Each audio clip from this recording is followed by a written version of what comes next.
Bye-bye!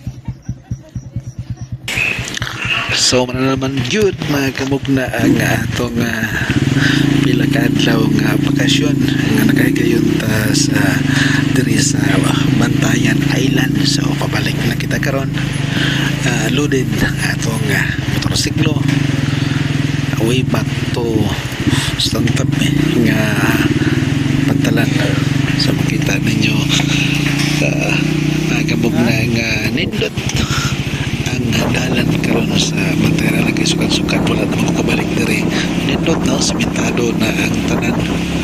Wow, nga mugaway na og mag suroy-suroy magaling ta diri sa Bantayan. Halos ta nga mga dalan nila. So na kita sod na kita sa Pantalan kay maglukat na kita sa atong ticket. So napabantay mga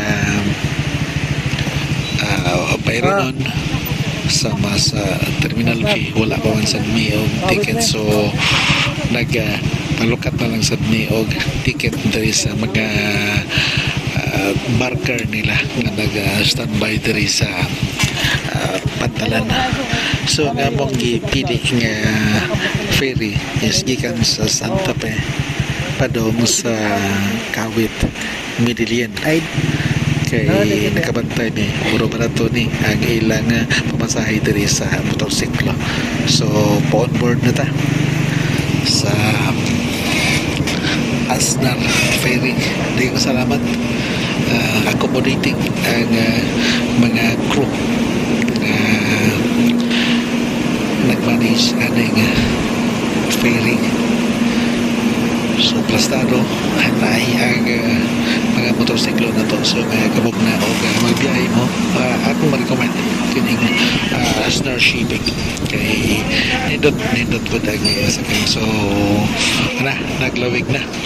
So habugaway ang barko. So pagdunggo na to sa Kawit, dire-diretso ta kay naimbita lang man lang kita sa ato pong pariente kay karon nga adlaw Father's Day man.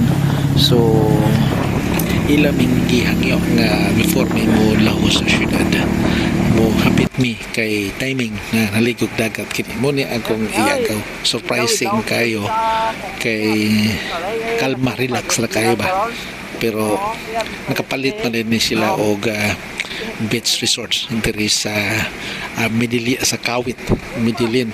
Surprise sa gud mi kay relax, kalma ra na gid ang agaw nako. So kini pagumangko nako gistorya sa ginabi di gid mo sekreto gunsay mga kalambuan na ni iyang paginabuan diri kay layo man ning igagawa na musbugo. Simple bandoy mo ni siya gawo ngilngig na nanay beach resort sa inyong igagaw diri sa Kawit. Chill ra kayo ang porma So sekreto na raban ni pisak sa kilid ki sukbit.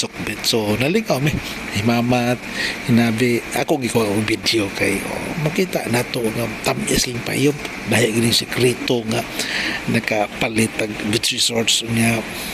Kalit lang ba na imbitaran ta suslingaw mingaw og paghimamat na mo nakatuo gamay luha ni gagawa na mo kay tanawa lang ninyo chill ra kayo ang napalit nga resort diri sa Kawit. So ganahan mo bakasyon mga igagaw dara kontakal nyo yung Uncle Bandoy ninyo kay chill ra kayo ni. So aligre akan sila maghanda. So after balik na dito sa namig syudad kay man mamig paniod to laos na nga mo kay normal to lingaw mi sa pagabi-abi na mo. So magkamog na nahinay na mi kay hapon na pabalik na may syudad kay layo pa katos ka 10 kilometros pa among daganon. Nindot na bugaway man ang panahon karon. So ang to sunod kita na punta sa sunod na mga ride.